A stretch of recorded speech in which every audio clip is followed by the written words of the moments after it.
साबिक वजीर आजम शाहिद खाकान अब्बासी ने पुरअमन इज्तिमा बिल कानून को काला और अंधा कानून करार दे दिया। इस्लामाबाद में मीडिया से गुफ्तगू में अवाम पाकिस्तान पार्टी के सरबराह ने तंबीह की कि कानून की मंजूरी से सारी असम्बली एक SHO की मार है। शाहिद खाकान का कहना था जस्टिस काजी फाइज ईसा तौसीक कबूल करने से इनकार कर दें तो तारीख उन्हें याद रखेगी।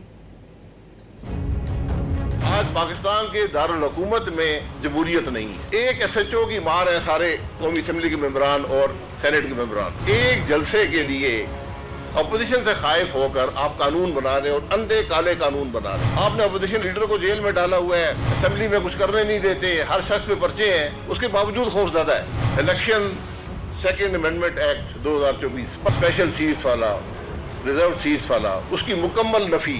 एक सुप्रीम कोर्ट के फैसले की नफी जिस पर आज तक अमल दरामद नहीं किया, उसकी नफी करने के लिए कानून पास किया। कल हर जमात जो यहाँ पर बैठी होगी वो कानून बनाकर हर फैसले की नफी कर दिया करेगी।